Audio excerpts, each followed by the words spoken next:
Hey guys, tonight we're slipping into the linen kilt of an ancient Egyptian temple, scribe, of those rare individuals who could actually read and write in a world where 99% of the population couldn't tell a hieroglyph from a doodle. You're about to experience the pre-dawn chaos, the bureaucratic tedium, and the surprising social privileges of being Thebes' most overworked pen pusher. Fair warning, the romantic vision of lounging by papyrus scrolls while sipping wine? You probably won't survive your first inventory count without a nervous breakdown and permanent hand cramps. So, before you get comfortable, take a moment to like the video and subscribe, but only if you genuinely enjoy what I do here. And hey, drop a comment letting me know where you're watching from and what time it is for you right now. I'm always curious who's out there in the dark with me. Now, dim the lights, maybe turn on a fan for that soft background hum, and let's ease into tonight's journey together. The darkness in your mud brick room is thick, absolute, the kind of black that makes you question whether you've actually opened your eyes. Then you hear it. The distant clang of bronze temple bells echoing across Thebes, summoning priests for the pre-dawn rituals. Your heart sinks. It's barely been 5 hours since you collapsed onto your wooden headrest, and already the city's most demanding employer is calling you back. You groan and roll off your woven reed mat, feet finding the cool packed earth floor. Through the single high window, you can just make out the barest hint of indigo creeping into the eastern sky. The stars are still bright, Sirius especially, whose heliacal rising everyone obsessed over last month when the Nile began its annual flood. Historians still argue whether Egyptian astronomers actually predicted the flood using star observations or just noticed the correlation after centuries of record-keeping, but either way, you're awake when you shouldn't be. Your wife, still blissfully asleep, doesn't stir as you fumble for your scribble kit in the darkness. The leather satchel is right where you left it, heavy with the tools of your trade, reed pens wrapped in linen, cakes of black and red ink, a precious knife for trimming reeds, and the half-finished papyrus scroll you were working on yesterday. You sling it over your shoulder and immediately feel the familiar ache between your shoulder blades. 20 years of hunching over documents has given you the posture of a question mark. Outside your door, the neighborhood is starting to stir. You live in the scribal quarter, not quite the elite district where the vizier's mansion sprawls across half a block, but definitely a step up from the workers' village where most of Thebes sweats out their existence. Your tour-room house has whitewashed walls, a small courtyard, and most importantly, a wooden door that actually closes. Luxury, by ancient Egyptian standards. You splash water from the courtyard jar over your face, and the shock of cold Nile water jolts you into something resembling consciousness. The water smells faintly of river silt and fish knot, unpleasant, just perpetually organic. You run wet hands through your hair, which you keep cropped short because, let's be honest, head lice are the unofficial mascot of Bronze Age life. Historians note that Egyptian men typically shaved their heads and wore wigs for formal occasions, but you can't afford fancy human hair wigs, so short and practical it is. In the pre-dawn gloom, you can hear your neighbours beginning their own morning routines. Old Neck next door is coughing his way through another. Day that man has had the same chest cold for 3 months, and you're starting to suspect it's something worse that the temple physicians can't fix. The aroma of baking bread drifts from somewhere down the street, and your stomach clenches with hunger. You skipped dinner last night, too exhausted from tallying grain shipments to even chew. You grab your one good kilt-depleted linen, one that signals employed professional rather than desperate farmer, and wrap it around your waist. The fabric is still stiff from yesterday's wash, and you can feel where your wife applied extra starch to keep it properly bright white. Social status in Egypt is partly measured in how blinding your linen is, and you can't show up to Karnak Temple looking like you've been rolling in donkey dung. The walk ahead of you is roughly 2 kilometers through a city that's just beginning to wake. You dread it not because of the distance, but because your mind is already scrolling through today's impossible task list. The chief treasurer wants last month's offering accounts reconciled. The high priest's secretary needs 3 copies of a land grant written in formal hieroglyphs. The apprentice boys need supervision, which means watching noble teenagers butcher basic grammar while pretending their father's donations don't make them untouchable. And somewhere in all of that, you need to find time to actually eat something before your hands start shaking too badly to write. You step out into the street, pulling your door closed behind you. The wooden bolt slides home with a familiar thunk. Above you, the sky is slowly brightening from indigo to deep purple, and the first brave roosters are starting their territorial screaming matches. In about 20 minutes, the sun god Ra will begin his daily journey across the sky, and the priests at Karnak will be performing the elaborate opening of the mouth ceremony to awaken the god statue. And you'll be there with your reed pen and papyrus, recording every single offering, every ritual gesture, every word spoken, because if it's not written down in your neat hieratic script, it didn't happen. That's the power and the curse of literacy in a world where 99% of people will live and die without ever reading their own names. Your leather satchel thuds against your hip as you begin walking toward the eastern horizon, where Karnak's massive pylons are just becoming visible against the lightning sky. Somewhere in those pylons waits your writing station, your reed pens, and approximately 8,000 things that need documenting before sunset. Fun times ahead. The streets of Thebes are still mostly empty as you make your way east, though you're far from alone. Other early risers nod as they pass mostly temple workers like yourself, plus the occasional priest wrapped in leopard skin who pretends not to see you because acknowledging a scribe would require effort. The air is cool, almost pleasant, with that specific pre-dawn freshness that will be completely obliterated by noon when the sun turns the city into an open-air brick oven. You take a shortcut through the Potter's district, where yesterday's kilns are still radiating heat like angry little gods. The potters themselves won't arrive for another hour, but their workshops smell of wet clay and wood smoke, a surprisingly comforting combination at this ungodly hour. Your sandal simple reed affairs that you resolve yourself every few months slap against the packed dirt streets in a rhythm that's almost meditative. But then you remember where you're actually going, and the meditation evaporates. Before you can even think about entering Karnak's sacred precincts, before you can touch a single papyrus scroll or dip a pen in ink, you need to undergo the morning purification ritual. And let me tell you, purification is just the polite Egyptian term for ritualized suffering in cold water. You reach the temple's outer wall just as the sky shifts from purple to that peculiar pink orange that only exists for about 10 minutes in the Egyptian dawn. The massive mud brick enclosure wall stretches in both directions so long you can't see either end. Somewhere beyond it, Karnak proper rises, the pylons, the hypostyle hall with its forest of columns, the sacred lake, and the inner sanctuaries where only the highest priests dare tread. But first, the ablution pool. You follow the worn path around the eastern wall to where a small gate leads to the priest's purification area. The guard, a guy named Amos, who you've known for years, waves you through without even looking up from the bread he's eating. "Morning, scribe. Water's especially freezing today," he calls cheerfully, because apparently everyone in Egypt thinks they're a comedian. The purification pool is exactly where it's always been, a rectangular depression lined with limestone blocks fed by a channel that connects to the Nile.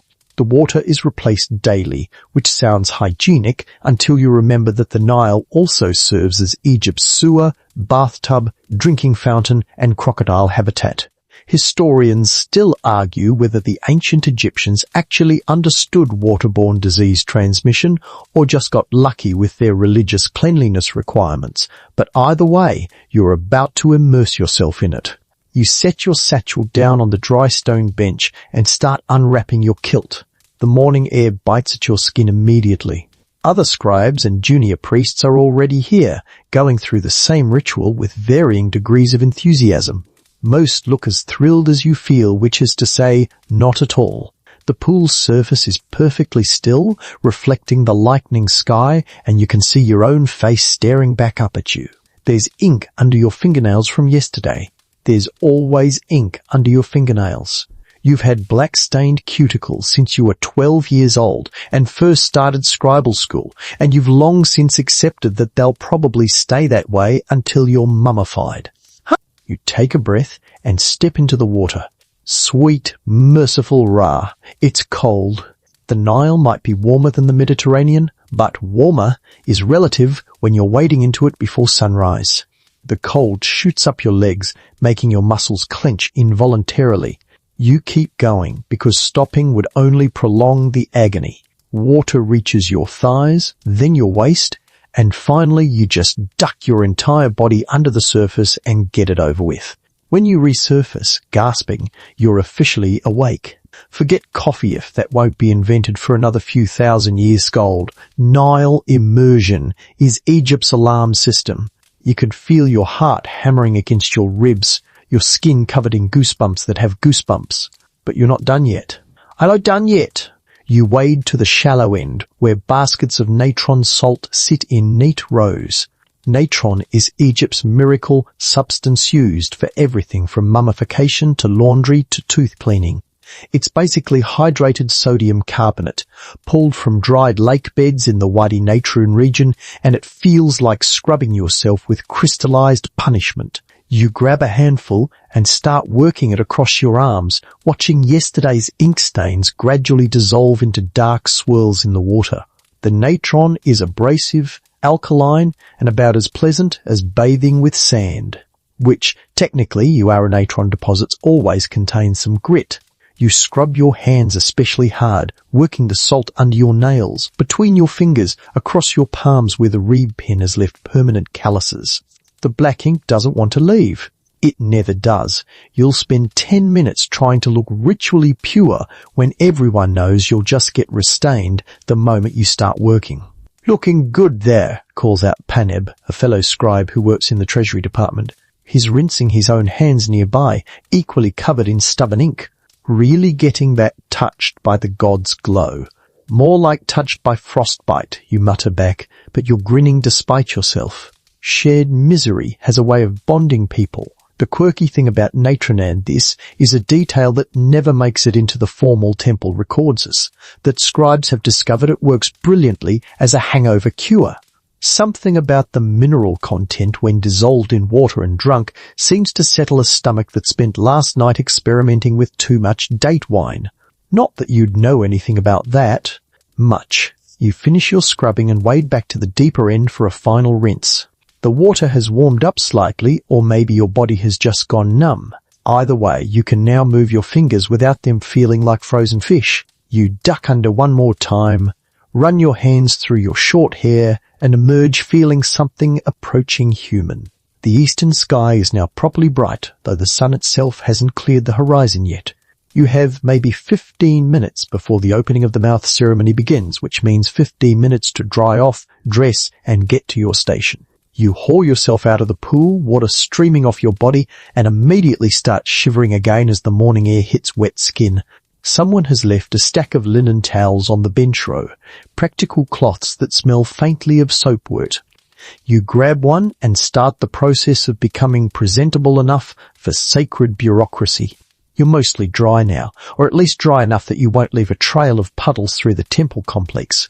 Your kilt is back in place. Your scribal satchel is slung over your shoulder, and you're as ritually pure as you're going to get without actually being a priest. The problem is that your writing station isn't located at this particular gatets on the far side of the temple complex, which means you need to walk around the entire outer wall to reach the main entrance, which means going back through Thebes proper, which means the morning market crowd. You take a deep breath, mentally preparing yourself for the chaos, and start walking west along the temple wall. The sun has finally crested the eastern horizon, spilling golden light across the city, and with it comes the sudden explosion of urban life that makes Thebes one of the largest cities in the Bronze Age world. Within minutes, the quiet pre-dawn streets transform into something resembling an organized riot. The first thing that hits you is the noise.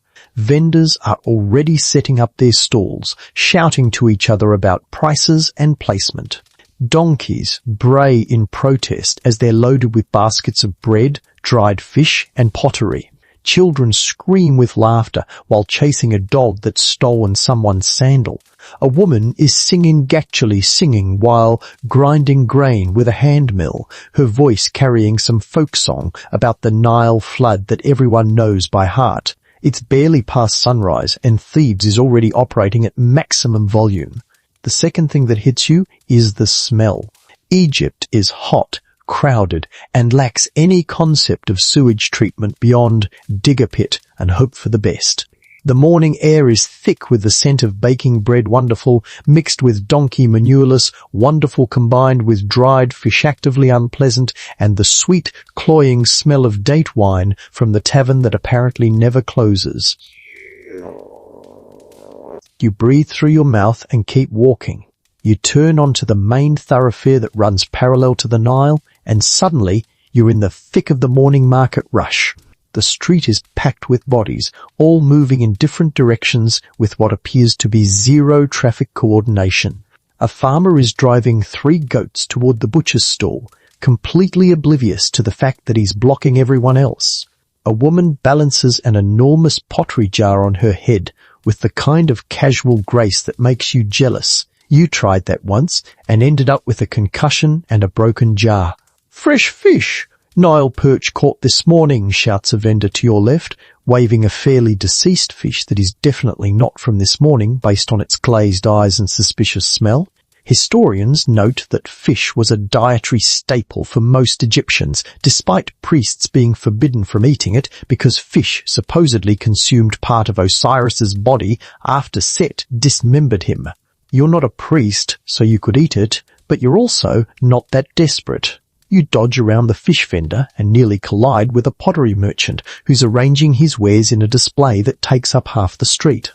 Dozens of clay jars, bowls, and cups are stacked in precarious towers that surely violate some ancient Egyptian building code. "Watch it, scribe," the merchant grumbles, as if you're the one creating a ceramic obstacle course. "My apologies," you mutter, sidestepping around him and trying not to think about what it would cost to replace any of those jars if you accidentally knocked one over. Your monthly salary would probably cover about 3 medium-sized bowls. Maybe. A donkey cart rumbles past so close you can feel the heat radiating off the animal's flanks. The cart is loaded with papyrus, stems probably headed to one of the paper-making workshops on the north side of the city. Papyrus is Egypt's export miracle, growing wild in the delta marshes and turning into the ancient world's preferred writing surface. The irony isn't lost on you. You spend your days writing on papyrus, but you couldn't afford to buy a single blank sheet with a week's wages. The temple provides your materials, thank the gods, because otherwise you'd be carving records into limestone chips like the workers at the tomb sites. Your mind is already drifting to today's task list, mentally reviewing the inventory counts you need to complete. The morning offerings alone will require tallying hundreds of items, bread loaves of at least 3 different types, beer jars measured by volume, cuts of beef and fowl, linen cloth, incense cones, flowers for the altars, and whatever else the various priesthoods decided to present to Amun-Ra today. Each item needs to be recorded in duplicatone copy for the temple archives, 1 for the treasury. Each number needs to be accurate because the priests will check and they will notice if you accidentally give the god an extra 5 loaves or shortchange him on beer. You're so caught up in mental arithmetic that you almost walk straight into a bread seller's stand. The woman behind the counter gives you a look that suggests scribes need to watch where they're going. "Sorry," you say again, because apparently your morning is just one long apology tour through Thebes. The bread smells incredible, though freshly baked, probably still warm, definitely calling your name. Your stomach makes a sound like a dying cat. You didn't eat dinner last night and you skipped breakfast because you woke up late, and now your body is staging a protest about this concerning pattern. But you don't have time to stop. And more importantly, you don't have any copper D-bends in your satchel for spontaneous bread purchases. You'll eat at the temple during the mid-morning break. Probably, if you can find time between all the paperwork. You finally break free from the densest part of the market crowd and emerge onto the broad ceremonial avenue that leads directly to Karnak's main entrance. The shift is dramatic from chaotic marketplace to processional grandeur in about 20 paces. The avenue is lined with ram-headed sphinx statues, each one carved from sandstone and standing guard like a battalion of stone soldiers.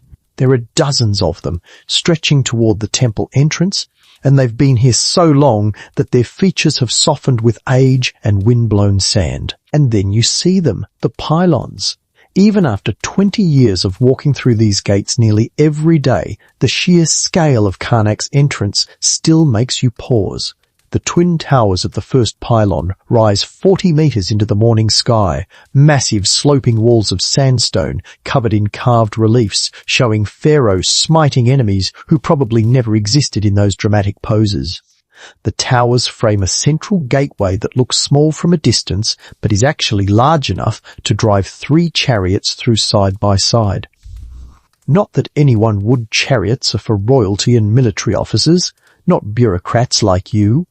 The pylons cast long shadows across the avenue in the early morning light, and you can see the flagpoles mounted at the top, their pennants snapping in the breeze that always seems to find its way across the temple complex.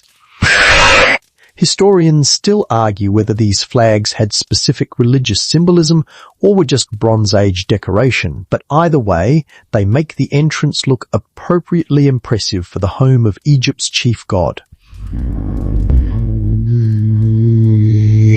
You join the growing stream of temple workers funneling toward the gate.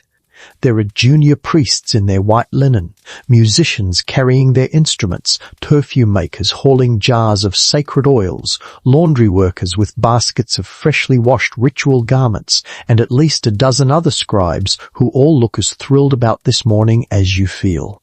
One of them, a guy named Hori who works in the construction accounts, catches your eye and makes a mock strangling gesture. You nod in solidarity. This is your tribe.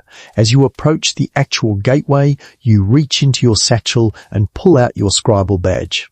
It's a small rectangular piece of copper, about the size of your palm, with your name and title stamped into it in hieroglyphs, scribe of the temple treasury, servant of Amun-Ra. The copper has developed a green patina over the years, giving it a distinctly aged look that actually lends you some credibility. New badges mean new scribes, and new scribes make mistakes. The guards flanking the entrance are the same two who are always here at this hour, Parsa and Khonsu.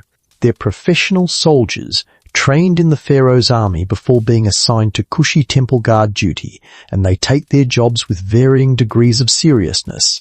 Parsa is meticulous, checking every badge like he's personally responsible for preventing enemy spies from infiltrating the grain stores. Khonsu mostly just nods people through while thinking about whatever soldiers think about when they're standing still for 6 hours. Today you get Parsa.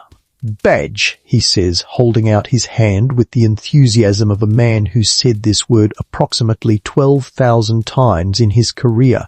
You hand over your copper rectangle. He examines it closely, tilting it to catch the light, comparing your face to some mental image he has of you, generally making a production out of the whole thing. You wait patiently because rushing Parsa only makes him slower.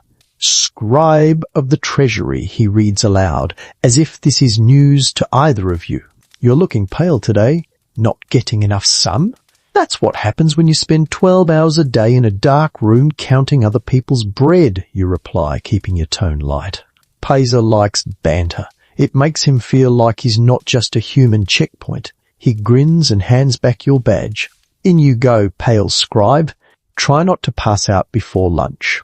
I'll do my best, you say, tucking the badge back into your satchel as you pass through the gateway. The temperature drops immediately. Something about the massive stone walls creates a cooling effect, or maybe it's just psychological relief of being out of the sun. The gateway tunnel is about 10 meters deep, and your footsteps echo off the carved walls. You can see hieroglyphic inscriptions on both sides, cataloguing the great victories of various pharaohs, most of whom have been dead for centuries. There's something both humbling and slightly depressing about walking past the boasts of long-dead kings every morning on your way to count beer jars. You emerge into the first courtyard, and the scale somehow gets even more overwhelming. The open space is enormous, easily large enough to hold several thousand people during major festivals. The ground is paved with limestone blocks worn smooth by countless sandaled feet. To your left and right, colonnades provide shaded walkways, their lotus bud capitals looking almost delicate despite being carved from multi-ton stones. Directly ahead, across the courtyard, rises the second pylons, smaller than the first, but still massive enough to make you feel like an ant. And beyond that, if you could see through solid stone, would be the hypo-style hall with its forest of columns, the sacred lake, the inner sanctuaries, and the holy of holies where only the high priest is allowed to enter. But you're not going that deep into the complex. Your workstation is in the Treasury building, which is located in the northern section of the outer courtyard. Convenient for receiving deliveries, less convenient for impressing visitors with your proximity to the god. The courtyard is already busy despite the early hour. A group of priests is conducting some ritual near the central altar, their chanting creating a low background hum. Temple servants are sweeping the limestone paving because apparently the gods prefer dust-free courtyards. A scribe you don't recognize is arguing with the deliverman about whether those are actually geese or ducks in the baskets. An important distinction when you're recording offerings, apparently. You head toward the northern colonnade weaving between priests and servants, and that's when you spot him, Master Amenemhat, chief archivist of the temple library, walking slowly across the courtyard with the kind of deliberate dignity that comes from 4 decades of being absolutely certain you're better than everyone else. Your stomach drops. Amenemhat is technically your superior not directly, since you work in the treasury and he works in the archives. But in the scribal hierarchy he outranks you by about 17 levels of seniority. He's been copying texts since before your father was born. He has access to restricted sections of the library that you'll probably never see. He once met the pharaoh, once, 30 years ago. He still talks about it. Protocol demands that you acknowledge him. You can't just pretend you didn't see him because he definitely saw you, and ignoring a senior scribe is a social violation that will somehow make your life more difficult in ways you can't quite predict but definitely don't want to discover. You alter your trajectory to intersect with his path and prepare yourself for the ritual of hierarchical groveling. Master Amenemhat, you say, stopping at a respectful distance and inclining your head in a bow that's deep enough to show respect, but not so deep that you look sarcastic. It's a precise angle you've perfected over the years. May the gods grant you health and a productive day. Amenemhat stops, turns slowly. Everything this man does is slow, as if rushing would be beneath his dignity, and regards you with the expression of someone who just noticed an insect on their papyrus. Ah, Treasury Scribe. He never remembers your actual name, which is impressive considering you've worked here for 2 decades. Still counting bread, I assume? Recording the offerings to Amun-Ra, yes, master, you reply, keeping your voice even. Do not take the bait. Do not respond to the condescension. You need this man's goodwill, or at least his indifference. He says, somehow packing an entire lecture about the relative importance of different scribal duties into a single nasal sound. I've been working on a new copy of the Book of the Heavenly Cow this morning. The orthography in the previous version was simply unacceptable. He says this like you're supposed to be impressed, which you are, but you're also aware that he says something like this every time you cross paths. That sounds like important work, master, you say, because what else can you say? The man isn't wrong. Creating accurate copies of sacred texts is arguably more prestigious than tallying beer jars. But someone has to tally the beer jars, and that someone is you. Amenemhat adjusts the reed pen case hanging from his belt made of ivory, naturally, compared to your leather one, and prepares to bestow more wisdom. You know, when I was your age, I'd already completed 3 full copies of the Book of the Dead. 4 illuminations, perfect hieroglyphs. The high priest himself commended my work. You nod politely. You've heard this story before, multiple times. Historians note that scribal culture in ancient Egypt was intensely hierarchical, with senior scribes wielding significant social power based purely on their years of service and mastery of various scripts. Amenemhat is the living embodiment of that system, and he clearly enjoys reminding everyone of their place in it. I'm sure they were magnificent, Master, you say, edging slightly to the side because other people are trying to get past and you're blocking traffic. They were, he agrees, missing or ignoring your attempt to escape. The quality of scribal work has declined in recent years. Too many young men who can barely write their names receiving appointments through family connections rather than merit. He gives you a look that suggests he's placed you in this category, despite the fact that your father was a farmer and you earned your position through actual scribal school. You bite your tongue, literally. You can feel your teeth pressing into the side of your tongue hard enough to hurt. I shall let you return to your counting, Amenemhat finally says, waving his hand in a dismissive gesture that manages to convey both blessing and contempt simultaneously. May your tallies be accurate. Thank you, Master. May your copying be inspired. You bow a ginseng precise angle and finally, mercifully, he continues on his slow, dignified way toward the library building. You let out a breath you didn't realize you were holding and continue toward the Treasury offices. That interaction could have been worse. He could have noticed the ink stain on your kilt from yesterday. He could have asked to review your work. He could have launched into the full 30-minute version of his light story instead of the condensed 5-minute edition. Small mercies. You're almost to the Treasury building when you encounter the next level of the scribal food chain, Nebamoon, who's maybe 5 years older than you and works in the grain accounts. He's technically your peer, but he acts like he's your supervisor because his father is a mid-level priest and yours was a farmer. The quirky thing about Nebamoon, this isn't recorded anywhere official because who would document this is that he's terrified of cats? Absolutely petrified, which is unfortunate in a culture that practically worships felines. Morning, he says, falling into step beside you without invitation. Heard the Treasury has to reconcile 3 months of back offerings because someone, he emphasizes the word, made an error in the July accounts. Your jaw tightens. That wasn't my error. That was Kaimwazet's work before he retired. Sure, Nebamoon says with a knowing smirk. But you're fixing it, right? So in a way, you're the one who has to own the mistake now. This is what passes for colleague banter in the scribal corps.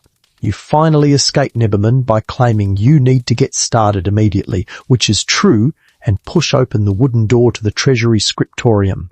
The room is long, narrow, and already uncomfortably warm despite the early hour. High clerestory windows let in shafts of morning sunlight that illuminate the dust particles floating in the air like tiny golden insects. The dust is permanent here.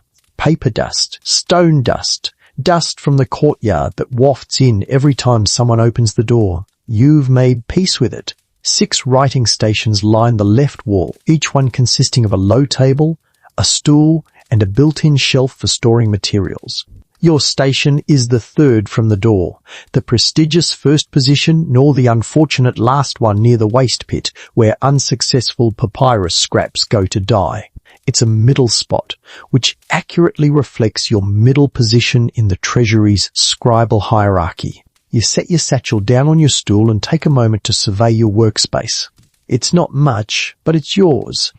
The low table is scarred with 20 years of accidental knife marks, ink spills that never quite washed out, and one unfortunate beer stain from a festival day when celebration got ahead of professionalism. The shelf holds your personal supplies, extra reed pens in various states of wear, a pumice stone for erasing mistakes, a palette with wells for black and red ink that your grandfather gave you when you finished scribal school, and a small amulet of Thoth god of writing that you're not entirely sure you believe in but aren't willing to risk offending. The other scribes are already arriving. Jahati takes the station to your left, grunting a greeting that you return with equal enthusiasm.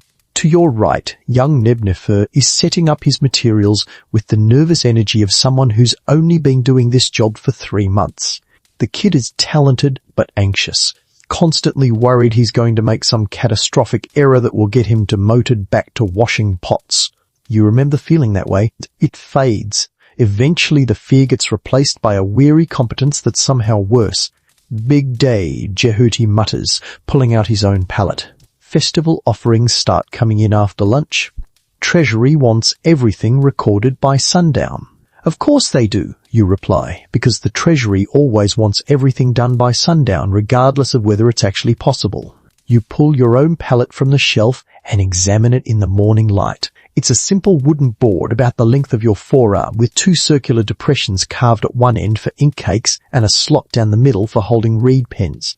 The wood has darkened with age and absorbed ink, giving it a mottled appearance that's actually kind of beautiful if you squint and pretend you're an artist instead of a bureaucrat. But the palette is useless without fresh ink, which means you need to start the morning ritual of pigment preparation. You reach into your satchel and pull out 2 small packets wrapped in linen, one containing lamp black for your standard ink, another with red ochre for headings and corrections. The black is basically pure carbon scraped from oil lamp historians. Note that Egyptian ink was remarkably stable, which is why we can still read papyri written thousands of years ago. The red is iron oxide, ground to powder, the same pigment used in pottery and tomb paintings. You unwrap the lamp black first and pour a small amount into one of the pellet's wells. The powder is fine, almost silky, and it stains your fingers immediately because of course it does. You're going to add to those permanent ink stains under your fingernails within the first 5 minutes of work. Fantastic. Next comes the gum arabic, the magical ingredient that turns powder into actual usable ink. You keep a small jar of it purchased at considerable expense from a merchant who imports it from acacia trees in Nubia. The gum looks like amber-colored pebbles, translucent and slightly sticky. You select a few pieces and drop them into a small ceramic cup. Then add water from the communal jug that sits on a stand near the door. The gum needs to dissolve, which takes time and stirring. You grab your mixing sticker-thin rod of wood, worn smooth from years of this exact action, and start working the gum and water together. The gum doesn't want to cooperate at first, stubbornly maintaining its solid form while you chase it around the cup with increasing irritation. This is the least glamorous part of being a scribe, standing here at dawn, stirring plant resin in water, while your back slowly develops the ache that will define your entire day. Come on, you mutter to the gum, as if encouraging it will help. It doesn't. Eventually, after several minutes of stirring that make your wrist cramp, the gum arabic begins to dissolve into a viscous, slightly cloudy liquid. You add a bit more water to thin it out too thick, and your ink will be goopy. Too thin and it won't adhere to papyrus properly. Getting the consistency right is part art, part science, and entirely annoying. You pour the gum solution into the well with your lamp black powder and start mixing them together. The black powder resists at first, clumping together in stubborn little islands that refuse to integrate. You work your mixing stick in careful circles, gradually breaking down the clumps, watching the mixture transform from powder and liquid into something approaching actual ink. The ink is finally ready, thick enough to write with, thin enough to flow from the pen, dark enough to be legible when it dries. You repeat the process with the red ochre for your second. Well, though this goes faster because you've already dissolved the gum. Red ink is for headings, section breaks, and corrections. It's also what you use when you need to mark something as erroneous without completely crossing it out, because simply scratching through a number looks sloppy and unprofessional. You're just finishing your red mixture when the door swings open and Overseer Patams enters. Everyone in the room suddenly finds their work extremely interesting and stops talking. Parmes is the chief treasury scribe, answering directly to the temple treasurer, and he has the permanent expression of the man who's discovered that the accounts don't balance and it's somehow personally offensive. Morning offerings begin in 20 minutes, he announces, consulting a wax tablet covered in notes. Standard procedure, 2 scribes at the receiving station, 4 recording the counts. You, he points at you and Jehuti receiving station. Everyone else, recording tables.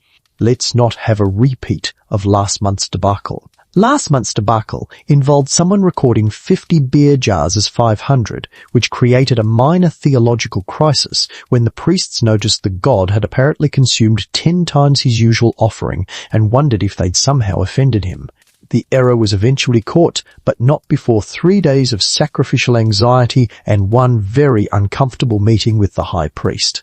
You and Jehuti gather your materials and head to the receiving station, which is located in a covered portico adjacent to the main treasury building. This is where the morning offerings arrive, carried in by junior priests, temple servants, and various delivery people who are contractually obligated to supply the gods with food, whether or not the gods actually eat it. Spoiler alert, the gods don't eat it. The offerings stay on the altars for a few hours while the divine essence is theoretically consumed, and then the actual physical food gets redistributed to the priests as payment. It's a system that works beautifully for everyone except the junior priests, who have to carry all this food around twice a day. The receiving station consists of 2 long stone tables and a set of copper scales for weighing grain and other bulk goods. You set up at the left table, arranging your palette, a fresh sheet of papyrus, and your best reed pens in easy reach. Jehuti takes the right table with his own supplies. The system is simple. Offerings come in, you verify the count, record the details, and send the items onto the altars. Simple in theory, exhausting in practice. The first delivery arrives precisely on schedule, a wooden tray stacked with bread loaves. "Morning offerings for Amun-Ra," announces the young priest carrying it. He looks barely old enough to shave, which means he's probably from a wealthy family using temple service as a stepping stone to better positions. The truly devoted priests tend to look more weathered, more cynical, more like they've spent years negotiating with bureaucracy. "Set it down," you say, gesturing to the examination area of your table. The priest complies, clearly relieved to be rid of the weight. You lean over the tray and start counting. Bread loaves. Specifically, these appear to be to bread the standard conical loaves that show up in hieroglyphic writing as the symbol for bread itself. Historians note that ancient Egyptians had at least 15 different types of bread, varying by grain type, shape, and additives. These are basic wheat loaves, probably baked in the temple kitchens before dawn. "Count with me," you say to the young priest, because accountability requires witnesses. 1, 2, 3. You work your way through the tray, touching each loaf lightly to mark what you've counted. The bread is still slightly warm from the ovens, and the smell makes your stomach growl audibly. You haven't eaten yet. You're counting food you can't have. This job is basically institutionalized torture. Call 18, 19, 20, 20, the priest confirms. You pick up your reed pen freshly trimmed this morning, the spit tip carefully maintained to hold ink properly, and dip it into your black ink well. The pen makes a soft sucking sound as you lift it out, excess ink dripping back into the well. You touch the tip to the edge of the palette to remove the excess too much ink, and you'll get blots. Too little, and the writing will be faint, and then bring it to your papyrus sheet. Your handwriting isn't the formal, carefully carved hieroglyphs you see on temple walls. Those take forever, and are reserved for monumental inscriptions. Instead, you write in hieratic script, the cursive version of hieroglyphs that scribes developed specifically for faster writing. It's still recognizable as picture-based writing, but the individual signs are simplified, flowing, connected. A trained scribe can write hieratic about 10 times faster than formal hieroglyphs. You write 20 talawaves, white wheat, standard offering. The notation takes about 3 seconds. You've written this exact phrase roughly 8,000 times in your career. The next delivery is beer jars. Beer is Egypt's national beverage, consumed at every meal by everyone from pharaohs to farmers. The stuff being offered to the gods is theoretically better quality, made from emmer wheat, carefully brewed, stored in proper jars. But honestly, beer is beer. It's nutritious, relatively safe to drink compared to raw Nile water, and mildly alcoholic enough to make daily life more tolerable. The beer arrives in sealed clay jars, each one about the height of your forearm and heavy enough to require 2 hands to lift safely. The delivery Priester, different one this time, older and more competent-looking sets down 6 jars in a neat row on your table. Standard beer offering, he says. 6 HUN-W measures. You nod and start your verification process. First, you check the seals on each jar to make sure they haven't been opened or tampered with. The seals are intact small clay stamps pressed over the jar mouths while the clay was still wet, bearing the mark of the Temple Brewery. Then you examine the jars themselves for cracks or damage that might indicate spillage. Everything looks acceptable. 6 jars confirmed, you say, making the notation on your papyrus. 6 jars Hun Double Beer, Temple Brewery, sealed. But here's where the job gets more complicated than simple counting. Because you're not just recording what's being offered to the gods, you're also tracking what the temple economy is spending. Every loaf of bread, every jar of beer, every cut of meat represents grain, labor, and resources that had to be calculated, allocated, and distributed. The temple doesn't operate on money in any modern sense. Egypt's economy runs on barter and ration distribution, with grain serving as the standard unit of value.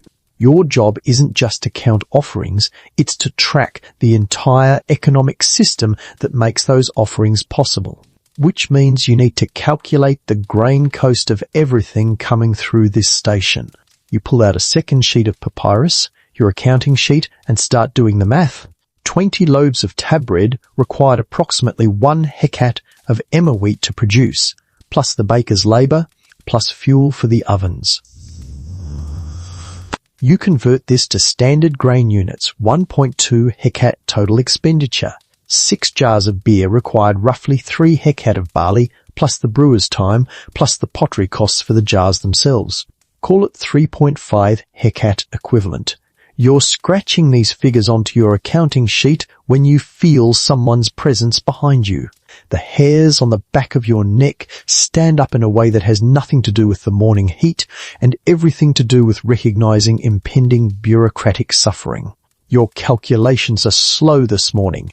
You turn to find Intef standing directly behind your left shoulder, close enough that you can smell the mint leaves he chews to mask his chronic bad breath. Intef is the high priest's personal accountant, which means he's technically not your supervisor, but somehow has the authority to make your life miserable anyway. He's thin, perpetually disapproving, and possesses the unique gift of finding errors in calculations that aren't actually errors. They're just not done the way he would have done them. "Morning, Intef," you say, keeping your voice neutral. "I'm maintaining standard pace." "Standard pace should have you through bread and beer by now," he says, leaning over your shoulder to examine your papyrus. His breath confirms the mint isn't working. "You're recording grain expenditure.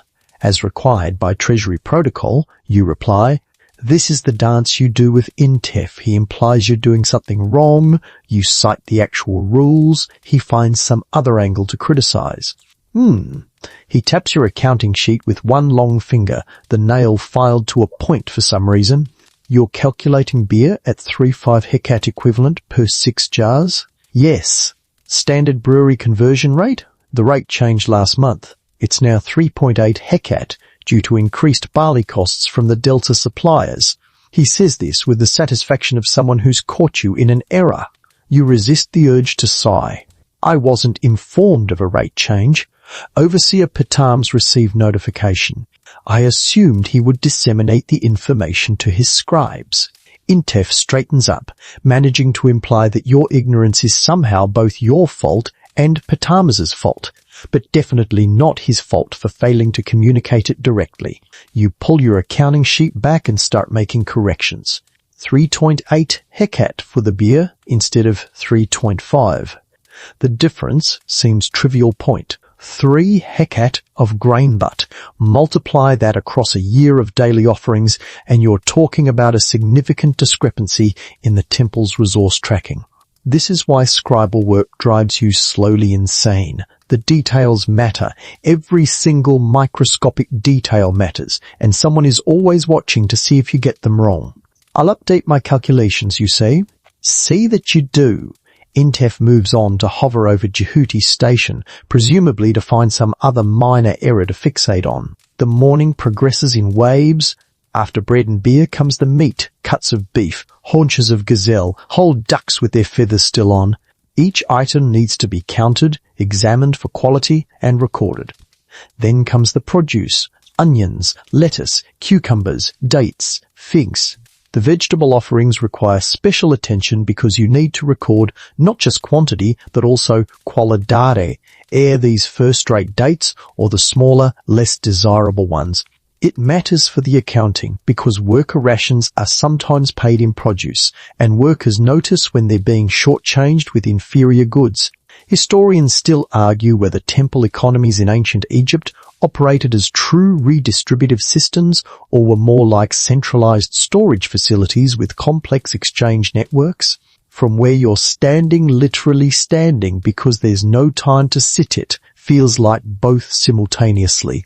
Everything flows into the temple, gets recorded, gets offered to the gods, and then flows back out as payment to priests, workers, administrators, and craftsmen. You're the checkpoint where the inflow gets documented, which means you're also the person who gets blamed when the outflow doesn't match expectations. By mid-morning, you've processed roughly 200 individual items, and your hand is starting to cramp from holding the reed pen. The muscle between your thumb and forefinger, the one that does all the work when you write, has developed a painful knot that you know from experience won't fully release until tomorrow morning, at which point you'll just start the cycle over again. This is the occupational hazard nobody mentions when they tell you how prestigious it is to be a scribe. You trade your hands for status. You're recording a delivery of incense cones when you hear the commotion at the entrance to the receiving area. Someone is arguing, voices raised just enough to indicate frustration without quite reaching the level of disrespect that would require intervention. You glance up from your papyrus to see what fresh chaos has arrived. It's Priest Chaim Wazet, and he's holding a papyrus scroll like it's a venomous snake. Chaim Wazet is a mid-level priest assigned to the morning ritual offerings, which means he's responsible for physically presenting the food to Amun-Ra's statue in the inner sanctuary while reciting the proper prayers and performing the correct gestures. He's been doing this job for at least 15 years. He's reasonably competent at the physical aspects of the ritual. He has a pleasant voice for chanting. He also can't read, not a single hieroglyph, not even his own name. He's completely, functionally illiterate, which puts him in the majority of Egyptian priests because, and this is the part that still amazes you after 2 decades, literacy is not actually a requirement for performing sacred rituals. You can spend your entire career serving in the temple, conducting ceremonies that date back centuries, maintaining traditions that people consider vital to cosmic order, and never once need to understand the written prayers you're supposedly reciting. Scribe, Chaim Wazet calls out, spotting you at your station. I need assistance. You set down your reed pen carefully, in the little groove on your palette designed specifically to prevent it from rolling away, and walk over to where the priest is standing. Up close, you can see he's sweating, and not just from the morning heat. The papyrus in his hands is trembling slightly. What can I help you with, honored priest? You ask, using the appropriate deferential title, even though you're fairly certain you're about to do his job for him. The ritual for the noon offerings, he says, thrusting the scroll toward you. The high priest gave me new instructions. Changes to the prayer sequence. I need you to explain them. Explain is the polite euphemism for read them aloud so I can memorize them. You take the scroll and unroll it carefully. The papyrus is good quality, reserved for temple use, which means it's probably been sitting in the library for decades before being pulled out for this update. The hieratic script is neat, professional, the work of someone like Master Amenemhat, who takes pride in perfect letter forms. You scan the content quickly. It's a revised invocation for the noon bread offering, you say. Instead of the standard, "Accept these loaves, great Amun, Lord of Karnak," you're now supposed to say, "Accept these loaves, great Amun, King of the gods, who hears prayers, Lord of Karnak and Thebes, who makes Mart endure." Khayyam-Wazet's expression suggests he's trying to mentally lock this into memory. Karnak and Thebes, he repeats. Who makes Ma'at endure? Right. Then the gesture sequence changes slightly. You point to the next section of text where small notations indicate the priest's movements. After presenting the bread, you raise both hands palm up instead of the previous one-hand gesture. Then the standard purification with water. Both hands, he mutters. Palm up. This is the weird power dynamic that defines temple life. Priests outrank scribes in the official hierarchy. They wear nicer clothes, have more prestigious titles, get better rations. They're the ones who actually communicate with the gods, theoretically, but they need you to tell them what words to say and what gestures to make because the instructions are written down and they can't access them independently. Historians note that literacy rates in ancient Egypt were probably somewhere between 1 and 5% of the population, with scribes forming an elite class specifically because of this skill. But what's truly quirky is that religious training apparently didn't include reading lessons. You learned rituals through oral tradition, memorization, and apprenticeship, not through studying texts. The texts existed. Elaborate ritual manuals were carefully maintained, but they were reference materials for scribes, not instruction manuals for priests. Which means Khayyam-Wazet, who has the social status, the ritual authority, and the fancy leopard skin kapars to come to you, the guy who counts bread, to find out how to do his job. You spend another 10 minutes walking Khayyam-Wazet through the revised ritual, repeating key phrases until he's confident he can perform it without accidentally offending the god through mispronunciation or incorrect gestures. By the time he leaves scroll clutched tightly, lips moving as he rehearses silently, you've added unofficial priesthood tutor to your job description for the day. You return to your station and discover that while you were helping the illiterate priest, someone has delivered your mid-morning ration. Sitting on the corner of your table, wrapped in a clean linen cloth, is your daily bread allowance and a small ceramic cup of beer.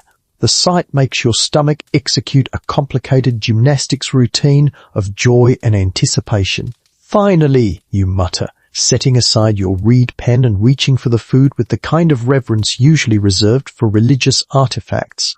Jehuti glances over from his station. You helping Khayyam-Wazet again? Someone has to, you reply, unwrapping the bread. It's still warm or warmish anyway. Temple kitchens bake in enormous batches, so by the time the bread makes its way through distribution, fresh is relative.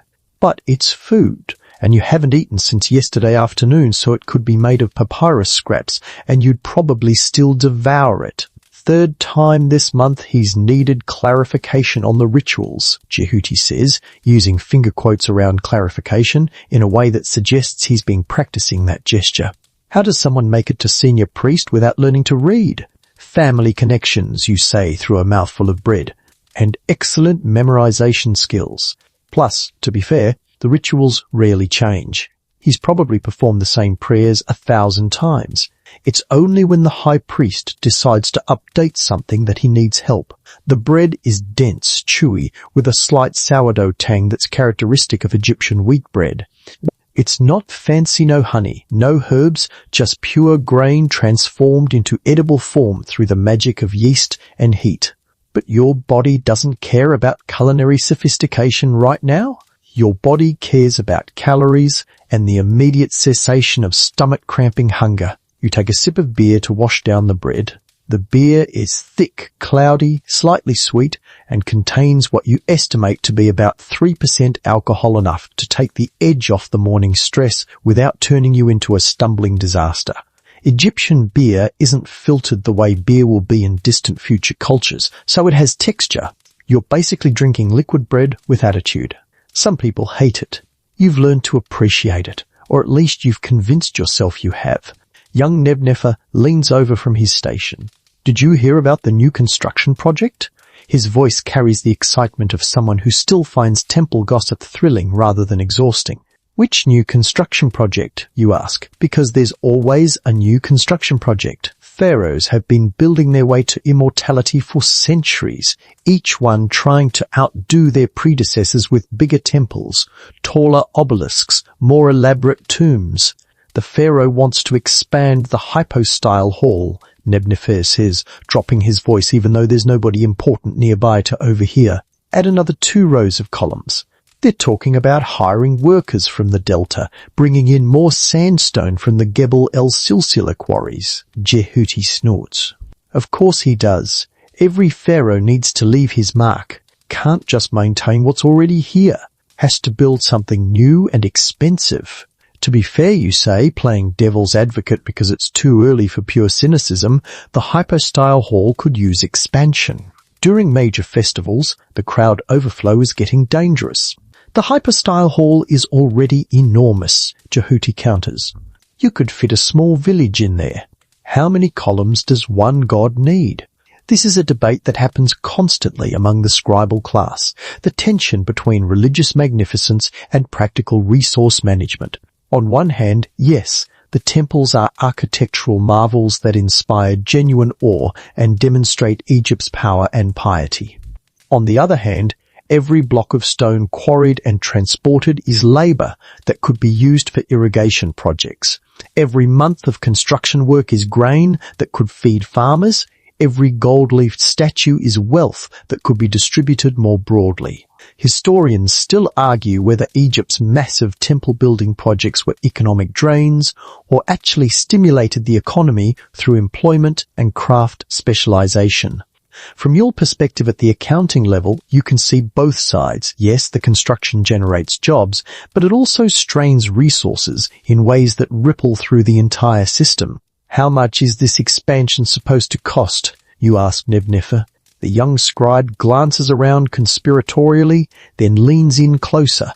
I heard the initial estimate is 60,000 heket of grain equivalent over 3 years, plus imported cedar from Lebanon for the roofing, plus specialized stoneworkers who need to be paid premium rates. You nearly choke on your beer. 60,000. Just the initial estimate, Nebnefer repeats. You know how these projects go. Start with one number, end up spending twice that. You finish your bread and beer, brush the crumbs off your kilt, and return to the receiving station where offerings continue to arrive in a seemingly endless stream. More bread, more beer, kegs, linen cloth for ritual garments, fresh flowers that will wilt on the altars by afternoon, incense that makes your eyes water when you lean in too close to count the cones. Every item gets tallied, recorded, converted to grain equivalent, and sent on its way to the inner sanctums. By the time the morning offering period ends, marked by the temple bells ringing their noon sequence, you've filled 3 full sheets of papyrus with hieratic notations, and your hand feels like it's been run over by a chariot. You flex your fingers, trying to work out the cramps, and notice that the ink stains have spread. Your right hand now looks like you've been finger painting with lamp black, which isn't far from the truth. Overseer Petams appears to collect your recording sheets. Good work this morning, he says, which from him counts as effusive praise. This afternoon you're reassigned to the library. Master Amenemhat requested a skilled scribe for copying work. Your stomach sinks for the 2nd time today. Copying work? Book of the Dead Commission. Wealthy merchant died last week. Family wants a full papyrus for his burial. Standard spell selection, but they paid for quality work. Tamez hands you a small clay token bearing the library's mark. Present this to the master archivist. He'll provide the source text and materials. You take the token, feeling its weight in your palm. Copying sacred funerary texts is considered prestigious work. You're helping someone navigate the afterlife, which is theoretically more important than counting beer jars. But it's also terrifying work, because one mistake, one misplaced hieroglyph, one carelessly formed sign could theoretically doom a person's soul to eternal damnation. No pressure at all. You gather your personal scribal kit and make your way across the temple complex toward the library building. The afternoon sun is brutal now, turning the limestone paving into a heat mirror that makes the air shimmer. You stick to the shaded colonnade, passing priests and servants who all look equally desperate for cooler temperatures that won't arrive for another 6 months. The library is housed in a separate structure on the eastern side of the complex, specifically designed to protect the papyrus archives from moisture, insects, and accidental fires. The building has thick mud brick walls, small high windows for ventilation while minimizing direct sunlight, and a doorway guarded by a stone statue of Thoth in his baboon form. The baboon's expression suggests it's judging everyone who enters and finding them wanting. You present your token to the junior priest stationed at the entrance. He examines it, nods, and waves you through into the library's cool, dim interior. The smell hits you immediately: papyrus, ink, natron, and the particular mustiness that comes from storing thousands of documents in a hot climate. It's not unpleasant, actually. It's oddly comforting, the scent of accumulated knowledge and carefully preserved wisdom. The main archive room stretches before you, lined with wooden shelves holding cylindrical scroll cases and flat storage boxes. Each case is labeled in crisp hieratic script indicating its contents, medical texts, astronomical observations, religious hymns, administrative records dating back decades. Master Amenemhat is at the far end of the room, bent over a reading table with the concentration of a man communing with divinity through dried reed fibre. He doesn't look up as you approach, which gives you time to prepare your most respectful greeting expression.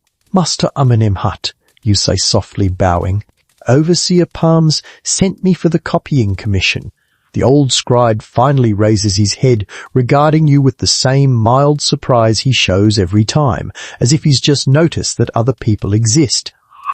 Treasury scribe. Still hasn't learned your name. Yes, the Book of the Dead Commission. Standard spell selection for a merchant named Amenhotep. Reasonably wealthy family, judging by their willingness to pay for quality papyrus. He shuffles over to a cabinet and withdraws a scroll case, handling it with the kind of reverence you reserve for things that are simultaneously very old and very expensive. This is our master copy of the spell compilation. You'll be working from chapters 1, 6, 15, 17, 23, and the negative confessions from chapter 125. The family wants everything in formal hieroglyphs, not hieratic. Your heart rate increases slightly. Formal hieroglyphs. The slow, careful, artistic script where every sign needs to be perfectly proportioned and correctly oriented. Not the faster cursive hieratic you've been writing all morning. This is going to take hours. Amenemhat sets the scroll on a writing table near the window where the light is best. The papyrus for the commission is already prepared, 23 columns, pre-ruled with red guidelines. Premium quality from the delta marshes, minimal stem inclusions, smooth writing surface. Don't waste it. Yes, master, your workstation is here.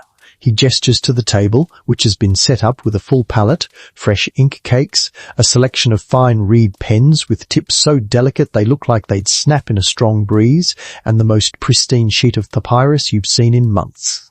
You're just settling into the uncomfortable stool and examining the master scroll when you hear footsteps approaching, the particular shuffling, reluctant sound of young men who would rather be anywhere else. You glance up to see 3 teenage boys entering the library under the supervision of a harried-looking junior priest. Excellent timing, Master Amenemhat announces with what you suspect is deliberate cruelty. Treasury scribe, before you begin your copying work, you'll instruct this morning's apprentice group. Their regular tutor is indisposed. Of course he is. Of course you're getting reassigned again. Your day is apparently a series of tasks you never quite complete because something else needs your attention. The 3 apprentices arrange themselves in front of you with varying degrees of enthusiasm. The first, boy maybe 16 years old, wearing a kilt that's far too expensive for someone supposedly learning a trade. Yes! The glazed expression of someone whose mind is already at the riverside watching boats. The second looks nervous, clutching a worn practice board like it's a shield. The third is actively yawning, not even bothering to cover his mouth. You recognize the type immediately. Sons of nobility sent to learn scribal skills because literacy is prestigious. but lacking any genuine interest in the grinding tedium that actually makes you competent. Their fathers paid substantial donations to secure their spots in the temple scribal school, which means they're essentially untouchable, regardless of how poorly they perform. "Good afternoon," you say, keeping your voice neutral. "I'm told you need instruction in basic hieratic forms." The yawning boilets call him Yawner rolls his eyes. "We've been studying for 3 months. We know the basic forms." "Excellent," you say, pulling a fresh limestone chip from the practice pile. "Ostraca. They're called discarded pottery shards and limestone flakes that serve as cheap writing surfaces for students." Then you can demonstrate. Write the phrase "bread and beers" in hieratic. You hand the ostracon and a basic reed pen to the expensive occult boy. He takes them with the confidence of someone who's never been seriously challenged, dips the pen in ink without properly removing the excess, and proceeds to write what can generously be described as hieratic if you squint and have recently sustained a head injury. His signs are uneven, the proportions are wrong, and he's confused the sign for beer with the sign for foot, which means he's just written bread and foot. The ink is also running because he overloaded the pen, creating blotches that obscure half the characters. "Bread and foot," you say flatly. "Is that a new offering category I'm not aware of?" The boy stares at his work, and you can see the moment he realizes his mistake. His face flushes. "I meant—" "I know the correct sign. Do you?" You take the ostracon and set it aside. You, second student. Same phrase. The nervous boy, nervous, in your mental catalogue takes the writing materials with trembling hands. His execution is slower, more careful, but the signs are malformed. He's pressing too hard with the reed pen, crushing the delicate tip and creating scratchy, uneven lines. The phrase is technically readable, but it looks like it was written by someone with a hand tremor. "Better," you say, because he's clearly trying. But your pen pressure is inconsistent. Let me show you. You take a fresh reed pen from your kit and demonstrate the proper grippin held at a 45-degree angle, supported between thumb and first 2 fingers, the pressure coming from the forearm rather than the wrist. Your hand moves across the practice surface in smooth, confident strokes, producing the phrase "bread and beer" in neat, elegant hieratic that looks exactly like it should. See how the signs flow together? Each character should take approximately the same time to form. Rushing creates errors. Hesitating creates shaky lines. You hand the pen back to Nervous. Try again. His second attempt is marginally better. At least he's listening. Yawner, meanwhile, hasn't even attempted the exercise. He's examining his fingernails like they contain the secrets of the universe. Third student to say, your patient's already wearing thin. Your turn. "I don't need to practice basic phrases," Yawner announces with the absolute certainty of someone who's never faced real consequences. "My father says I'm ready for advanced texts." "Your father," you say carefully, "is not a scribe." "I am, and I'm telling you to write bread and beer." "This is boring," he complains, but he takes the materials. His attempt is somehow worse than expensive kilts, with signs so poorly formed they're barely recognizable. He also managed to spell bread backwards, which requires a special kind of incompetence. You set down the ostracon and take a breath. Remember that crocodile dung sunscreen we mentioned way back when you were preparing for the day? Dealing with entitled apprentices feels roughly equivalent to rubbing that on your face and pleasant, slightly humiliating, but theoretically necessary for some greater purpose. "Let's try something different," you say, deciding that direct criticism isn't penetrating the wall of aristocratic indifference these boys have built. "Who can tell me why scribes are important to Egyptian society?" Expensive Kilt raises his hand like he's doing you a favor. "Because we keep records?" More specific. Nervous ventures hesitantly. "Because most people can't read." Exactly. You lean against the edge of the table, shifting into what you hope is a more engaging teaching mode. 99% of Egypt can't access written information. That means every legal contract, every land deed, every tax record, every religious text, every medical treatment, every piece of astronomical knowledge, all of it, flows through scribes. We're not just writing things down. We're the gatekeepers of information in a civilization built on information. You let that sink in for a moment. Yorna is at least looking at you now instead of his fingernails. Your father, you say, pointing at him, is probably wealthy, owns land, commands workers, has influence. But if he can't read his own contracts, who actually controls that information? His scribe, Yorna admits reluctantly. His scribe, you confirm. And if that scribe decides to alter a number here, misrepresent a boundary there, conveniently forgets to record certain transactions, who would your father know? How would he verify? The boy's expression suggests this possibility has never occurred to him. Good. Fear is an excellent motivator. This is why precision matters. You continue. Why every sign needs to be formed correctly, why you can't spell breads backwards and expect anyone to take you seriously. Because the moment you become a professional scribe, people's livelihoods depend on your accuracy, their property, sometimes their lives. One wrong hieroglyph in a medical text could kill someone. One error in a legal document could destroy a family's claim to their land. Historians note that scribal education in ancient Egypt typically began around age 5 and lasted at least 10 years, involving endless copying of classical texts, memorization of thousands of hieroglyphs, and brutal physical punishment for errors. Your own training included regular beatings from your instructor, a man whose preferred teaching method was hit the student until the knowledge enters through the bruises. You don't hit these boys partly because their fathers would cause problems, partly because violence isn't your style, but mostly because you suspect it wouldn't work on kids this privileged anyway. Let's try a different exercise, you say, pulling out 3 more ostraca. I'm going to dictate a simple sentence, and you're going to write it. No looking at each other's work. No asking for help. Just write what you hear. The boys arrange themselves with their writing materials.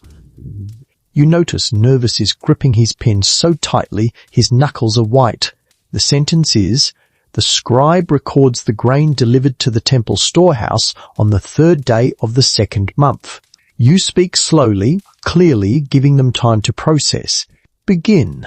The scraping of reed pens on limestone fills the small space. You watch their faces as they work expensive kilt, writing quickly but carelessly, Nervous proceeding with painful slowness, Yorna making a visible effort despite his earlier attitude. This is actually progress. They're engaged, focused, trying. After a few minutes, you collect their ostraca and examine the results.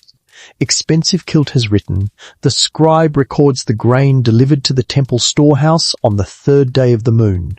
He's confused the hieratic signs for month and moon, an understandable error since they're similar but still wrong. Nervous has written a nearly perfect sentence except he spelled storehouse with an archaic sign variant that hasn't been used in 50 years. Where did he even learn that version? You make a mental note to ask about his study materials. Yorna has written, the scribe records the grain delivered to the temple storehouse on the 3rd day of the 2nd month. Completely correct. Every sign properly formed, correctly oriented, legible. This one, you say, holding up Yorna's ostracon, is perfect. The boy looks genuinely surprised, like he's never been praised for academic work in his life. Maybe he hasn't. You clearly know the material, you tell him. Your earlier work wasn't a reflection of your ability, was a reflection of your effort. Do you see the difference? He nods slowly, and something in his expression shifts. Not a complete transformation. You're not going to turn an entitled noble son into a dedicated scholar in one afternoon lesson, but maybe a crack in the armor of indifference. You spend another hour drilling the boys on common phrases, correcting their pen grips, explaining the logic behind sign placement. The quirky thing about hieratic script, which your own teachers emphasized endlessly, is that it evolved through what amounts to thousands of years of scribal shortcuts. The formal hieroglyphs you see carved on temple walls are beautiful, but impractical for daily use, so scribes developed faster, flowing versions of the signs. But those simplified forms only work if everyone agrees on the standardized shortcuts. Deviate too far, and you're just making up your own writing system, which defeats the purpose of communication. Master Amenemhat dismisses the apprentices after another half-hour of increasingly tedious drills, and you're finally released to return to your Book of the Dead copying project. Except you're not, because as soon as you settle back at the writing table, a temple messenger appears with new instructions.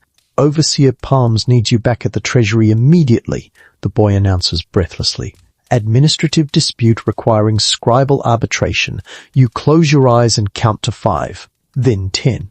Then you give up on finding inner peace and follow the messenger back across the baking courtyard to the treasury building, where the afternoon has apparently descended into bureaucratic chaos. The main administrative hall is crowded with people who all seem to be talking at once. 2 junior scribes are frantically searching through storage baskets filled with old papyrus records. Overseer Palms is standing behind his desk with the expression of a man who's seriously reconsidering his career choices. And in the center of the room, red-faced and gesticulating wildly, is a farmer who looks like he's about 3 seconds away from violence. 6 hecat, the farmer is shouting. 6 hecat of emmer wheat, not 4. I delivered 6, and your thrice-cursed records say 4, and I will not be cheated by temple scribes who can't count. You catch Ptamas's eye, and he waves you over with visible relief. This is our senior recording scribe, he says to the farmer, which is a generous exaggeration of your actual position, but sounds impressive. He'll review the records and clarify the discrepancy. The farmer turns his fury toward you. He's maybe 50 years old, skin deeply tanned from working outdoors, hands calloused from decades of agricultural labor, wearing a kilt that's been patched so many times it's more patched than original fabric.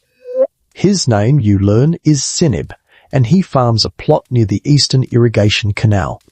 I delivered 6 hecat of grain to the temple collection station on the 4th day of last month, Seneb says, making visible effort to control his volume. The collector wrote me a receipt. He thrusts a small ostracon at you, confirming 6 hecat. But now your official records say I only delivered 4, which means I'm short on my tax obligation, which means I owe additional grain I don't have. You take the ostracon and examine it. It's a standard collection receipt written in quick hieratic by whoever was staffing the collection station that day.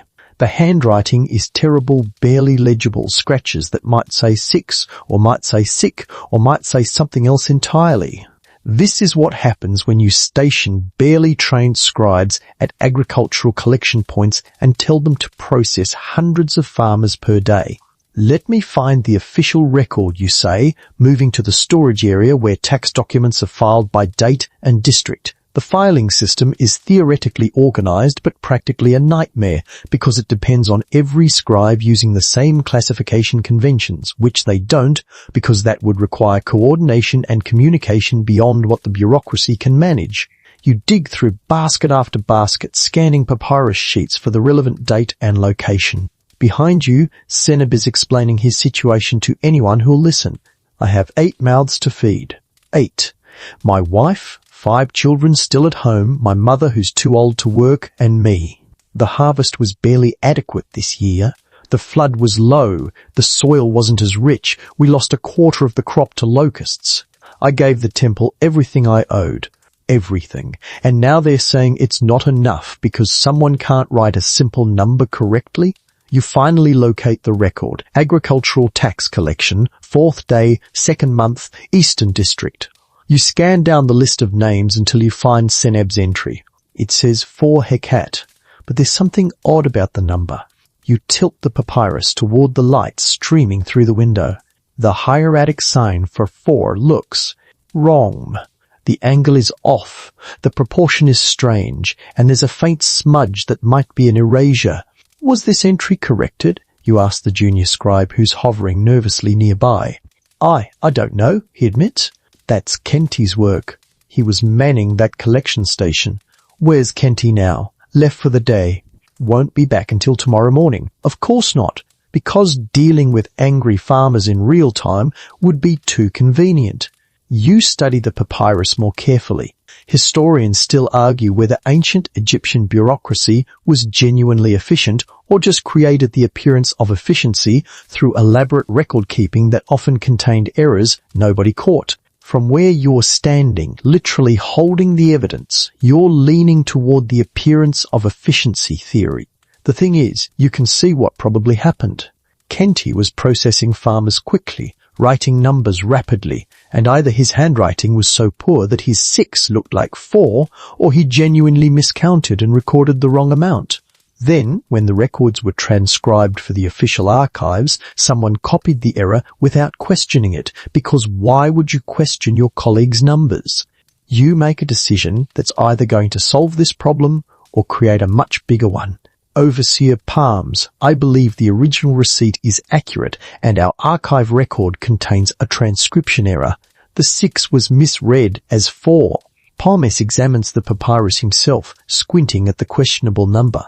He's silent for a long moment, and you can practically hear him calculating the political consequences of admitting an error versus defending an inaccurate record.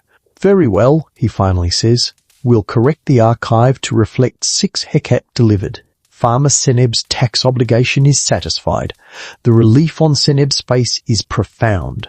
Thank you, he says, and the genuine gratitude in his voice makes you remember why this job occasionally feels worthwhile despite everything. Thank you, my family thanks you. He leaves with his corrected documentation, and Palmes gives you a look that's half appreciation, half concern.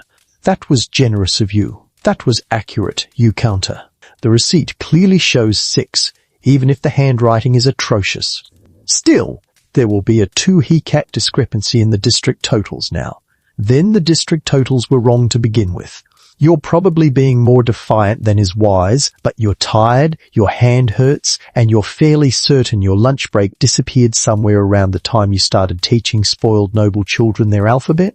Potams waves you away before the conversation can become an actual argument, and you escape the Treasury building with your principles intact and your career prospects possibly slightly damaged.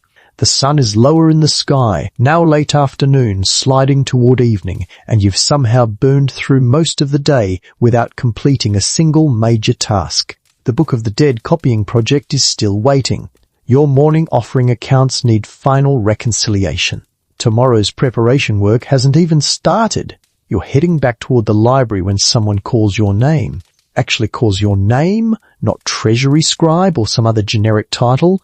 You turn to find Rahotep, one of the temple goldsmiths, approaching with the kind of casual friendliness that immediately makes you suspicious. Busy day? Rahotep asks, falling into step beside you. Every day is busy, you reply cautiously. Rahotep is talented. His work adorns the inner sanctuaries, intricate gold leaf and precious metal inlays that transform stone into something transcendent. He's also known for creative interpretations of inventory accounting. I was hoping I could talk to you about something, he says, glancing around to make sure nobody's within earshot. Something regarding the quarterly metal inventory. Here we go.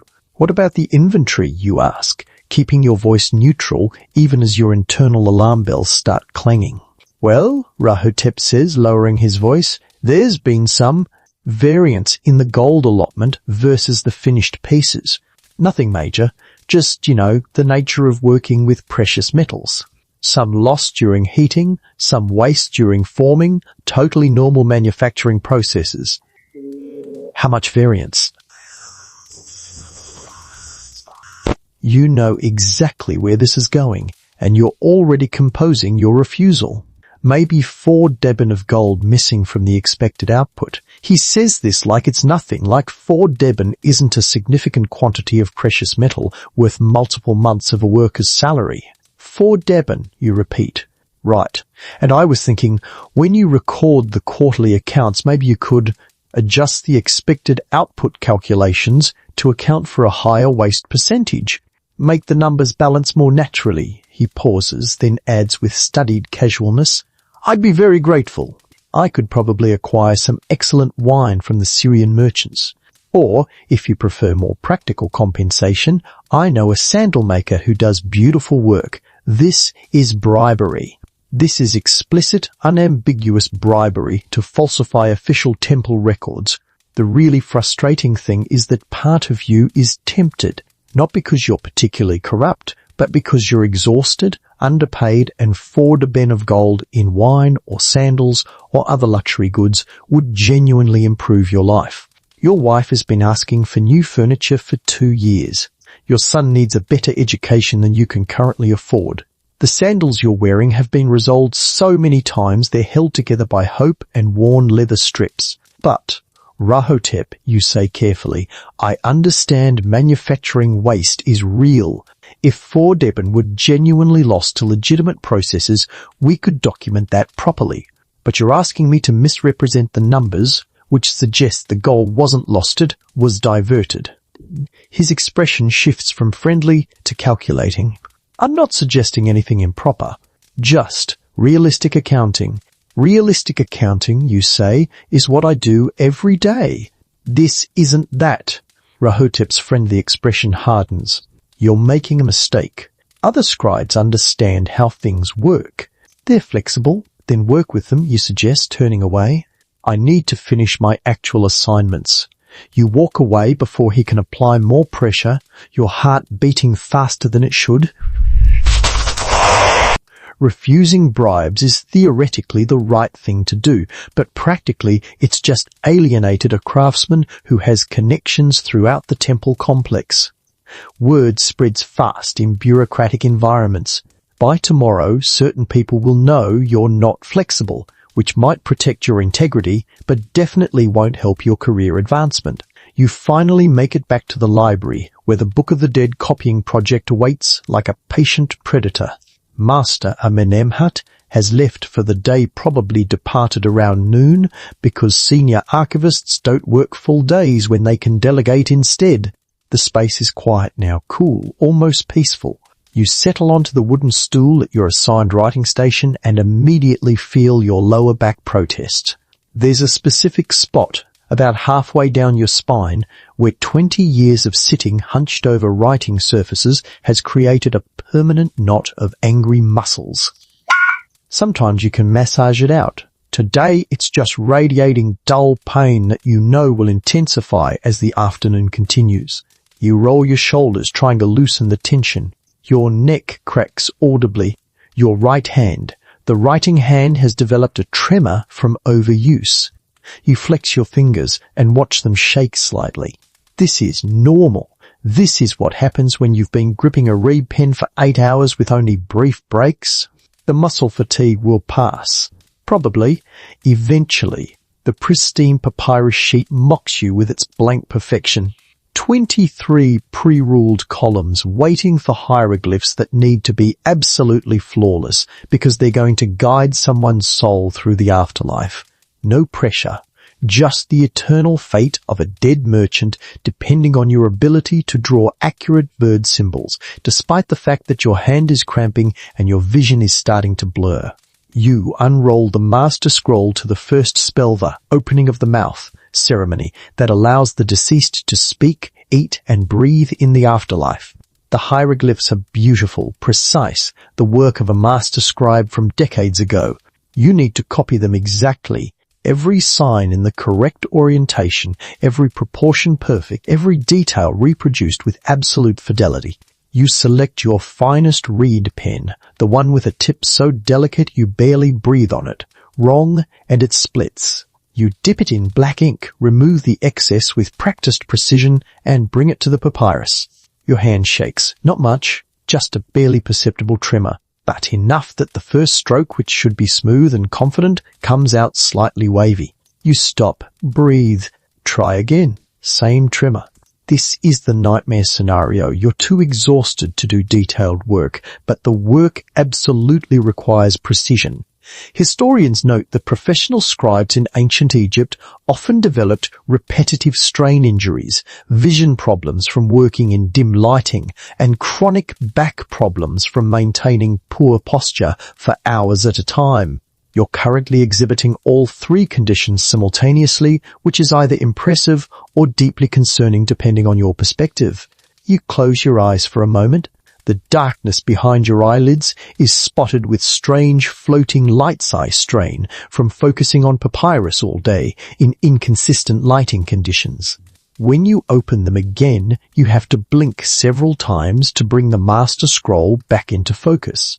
The quirky thing about Book of the Dead commissions, which nobody mentions when they tell you how prestigious this work is, that the spells are standardized, but the quality varies wildly based on what the family can afford. Wealthy clients get elaborate illuminated versions with detailed vignettes showing the deceased performing various afterlife activities. Middle-class families get serviceable copies with minimal decoration. Poor families don't get Book of the Dead copies at all.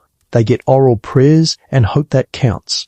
This merchant's family paid for quality, which means you're expected to include decorative elements, small illustrations of the deceased, making offerings, tiny representations of gods receiving prayers, visual borders separating sections. Not as elaborate as the premium versions with full-color illustrations, but definitely more than just text, which means drawing, not just writing.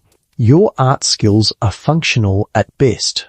You can render the standard symbolic image human figures in profile, birds in the characteristic Egyptian style, hieroglyphic determinatives that need to be recognizable, but your drawing hand is even more tired than your writing hand, if that's possible, and the figures you sketch in the margin of a practice ostracon look acceptable, barely.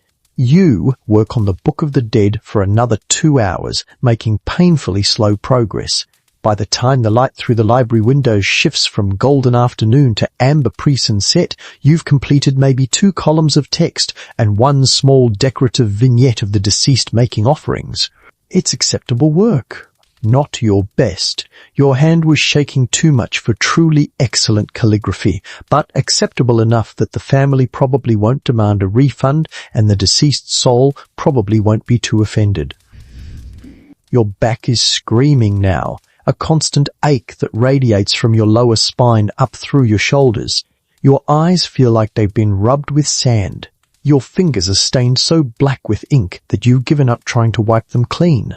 You look like you've been wrestling with a particularly aggressive squid. Master Amenemhat will be disappointed with your progress. 2 columns isn't nearly enough for a half-day's work by his standards. But Master Amenemhat didn't spend his morning counting hundreds of offerings, his midday teaching illiterate noble children, and his afternoon navigating bribery attempts and administrative disputes. You did, and frankly you're amazed you managed 2 columns at all. The temple bells ring the evening sequence, a different pattern from the morning bells, deeper and more resonant, signaling the end of the working day and the beginning of the sunset rituals. You carefully clean your reed pens, seal your inkwells, and cover the partially completed papyrus with a protective linen cloth. The work will wait until tomorrow. The dead merchant will remain patiently dead. You emerge from the library into the early evening air, and the temperature difference is startling. The day's brutal heat has finally broken, replaced by the kind of pleasant warmth that makes you remember why people actually choose to live in Egypt. A breeze is coming off the Nile, carrying the scent of water and river vegetation, and fish being grilled somewhere nearby. The temple complex is transforming for evening. Daytime workers are departing servants, craftsmen, junior scribes who are smart enough to finish their tasks on schedule. Night staff is arriving, the priests who will conduct evening rituals, the guards who watch over the sacred precincts during darkness, the maintenance workers who clean and prepare for tomorrow. You should go home. Your wife is expecting you. There's probably food waiting, possibly still warm if you're lucky. Your children want to tell you about their day. Your body desperately needs to stop moving and collapse onto something horizontal. But you're also required to witness the evening closing ritual. It's not a daily obligation for Treasury. Scribes usually, this duty rotates among the various departments, but today is your turn in the rotation. Which means instead of leaving like a sensible person, you're walking toward the inner sanctuaries to observe and record the ritual sealing of Amun-Ra's shrine. The inner temple complex is restricted territory. You can't just wander in here whenever you feel like it. The walls are marked with painted warnings about the sacred nature of the space, and guards check credentials carefully. You present your scribal badge, now warm from being pressed against your body all day, and the guard waves you through with a respectful nod. Senior scribes who witness official rituals occupy an odd position. You're important enough to be present, but not important enough to actually participate. The courtyard leading to the inner sanctuaries is smaller than the outer public areas, paved with finer limestone, decorated with more elaborate reliefs. The air feels different here, heavier somehow, dense with incense smoke that's been accumulating all day. Every surface has been burned with scent, myrrh, frankincense, chi-fi, expensive resins imported from distant lands specifically to please divine nostrils. A small group of priests is assembled near the sanctuary entrance. You recognize most of them mid-level clergy who've been performing these rituals for years, going through the motions with the kind of practiced efficiency that comes from endless repetition. They're wearing their evening ritual garments, fresh white linen kilts, ritual sashes, elaborate beaded collars that denote their various ranks and specialties. You take your position at the edge of the space close enough to observe clearly, far enough to not interfere, and pull out a small wax tablet for quick notes. The official record will be written properly on papyrus later, but for now you need to capture the essential details. The high priest emerges from the sanctuary, and everyone's posture straightens slightly.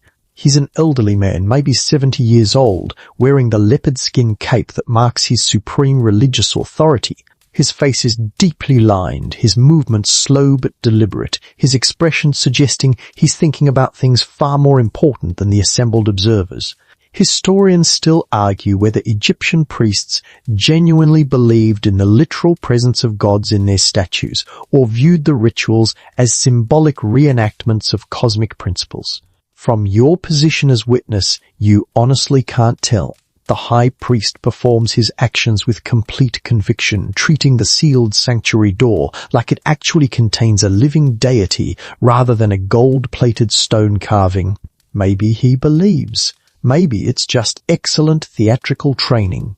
Maybe there's no difference. The high priest raises his arms in a gesture you've seen hundreds of times, and the assembled priests begin their evening chant. It's a hymn to Ra as he completes his daily journey across the sky and prepares to descend into the underworld for his nightly battle with Apophis, the serpent of chaos. The melody is ancient, the words unchanged for generations, the harmonies produced by voices trained specifically for this purpose. You make a quick notation on your wax tablet, evening hymn, standard version, 12 voices, high priest presiding. The chanting continues for several minutes, the sound reverberating off the stone walls and creating an almost hypnotic effect. The incense smoke swirls in the evening breeze, catching the last rays of sunlight that slant through the courtyard. It's actually quite beautiful if you can ignore the fact that your feet hurt and you're desperately hungry and there's a persistent itch on your back that you can't scratch without looking unprofessional.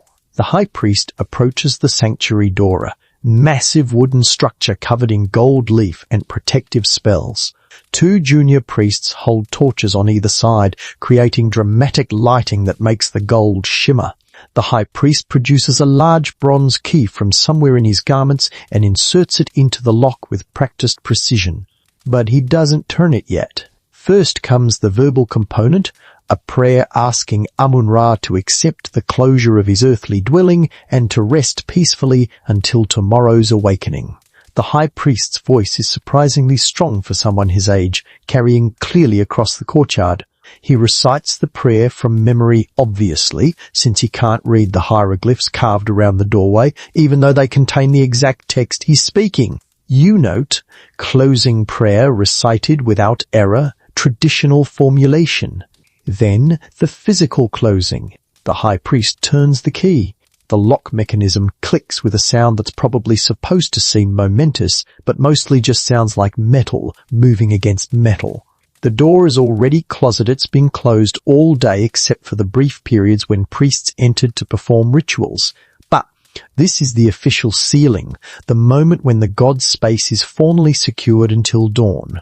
The junior priests step forward with materials for applying the seal: a ball of wet clay, a cylinder seal bearing the temple's mark, and a ribbon of linen. They work quickly, pressing the clay over the door's junction, embedding the linen for additional security, rolling the cylinder seal through the clay to leave its impression.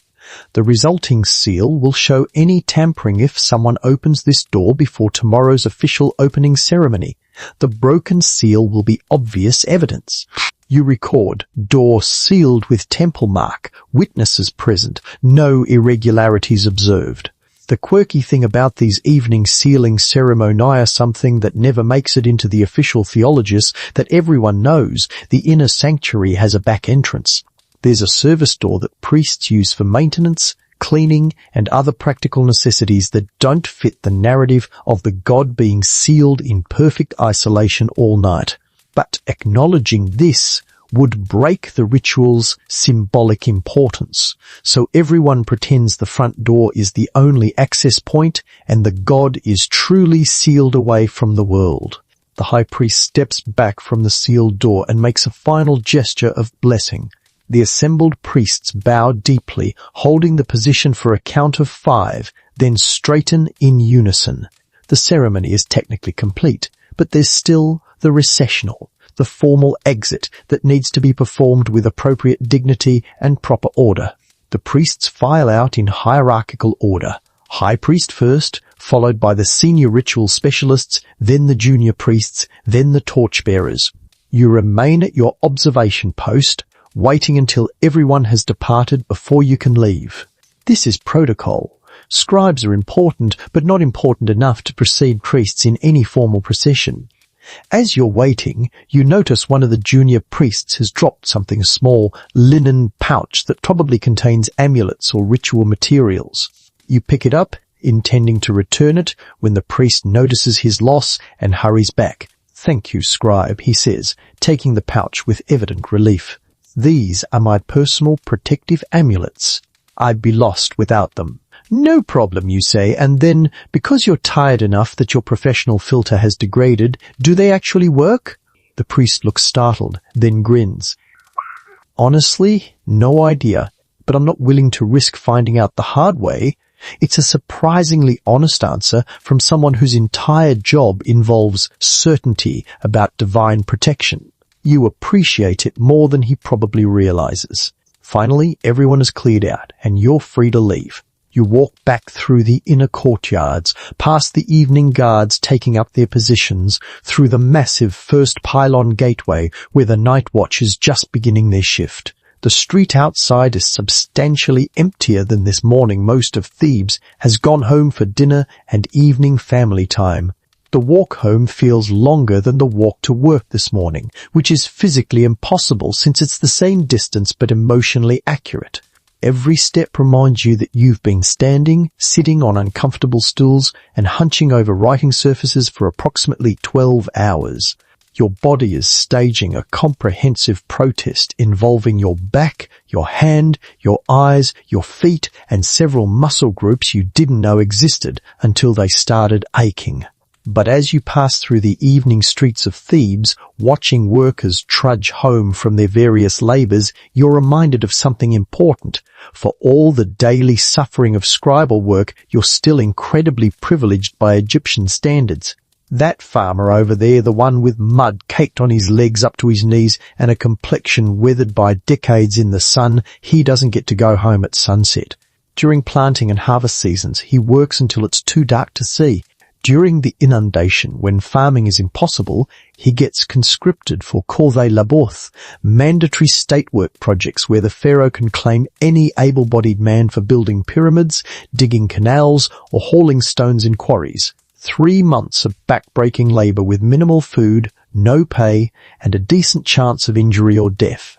You, as a scribe, are exempt from corvée labor, completely, permanently, by law. That exemption alone is worth every ink-stained finger and cramped muscle. You will never spend months away from your family hauling limestone blocks in the desert heat. You will never be worked to exhaustion building some pharaoh's monument to his own ego. You will never experience the particular horror of the rope burn that comes from dragging multi-ton stones across sand. The construction worker passing by on your left probably headed home from one of the city's building projects arms like tree trunks, and the kind of muscular build that comes from lifting heavy things all day, every day. He's also missing 2 fingers on his right hand, likely from a workplace accident that nobody compensated him for. Construction work pays better than farming in some ways, but it's dangerous, physically destroying, and offers zero social mobility. That man will do manual labor until his body gives out, and then he'll starve unless he has family to support him. You will never do manual labor. Your hands might cramp from writing, but they'll never be crushed by falling stones. The textile worker hurrying past you can smell the chemical dyes on her clothes from here, probably spent today standing over dye vats, breathing toxic fumes, staining her hands with colors that will never wash out. Textile work is considered respectable for women, but it's also unhealthy, poorly paid, and socially invisible. Nobody writes poems about dye workers. Nobody considers them educated or sophisticated. Your wife, who married a scribe, has social status. Your children, who have a literate father, have opportunities. Your family will never be rich, but you'll also never be at the bottom of society's hierarchy, desperately trying to survive. These privileges are signaled by visible markers, and you're wearing the most important one right now, your pristine white linen kilt. Well, mostly pristine. There's that ink stain from yesterday, but it's small enough that most people won't notice in the fading light. The point is that your kilt is made from high-quality linen, properly bleached, maintained with enough starch to keep it stiff and bright white. White linen is the uniform of the educated class in Egypt. It says, I don't do manual labor, and I can afford regular laundering, and I understand social conventions about appearance, all at once. Historians note that clothing in ancient Egypt was primarily functional. Linen was ideal for hot climates, and the simple kilt design allowed ease of movement. But cloth quality and whiteness became powerful social markers. The whiter your linen, the higher your status, because maintaining that whiteness required resources and time that workers couldn't afford. Your wife spends considerable effort keeping your work kilts properly white, using natron for bleaching and applying starch for stiffness, because she understands that your appearance directly affects your professional credibility.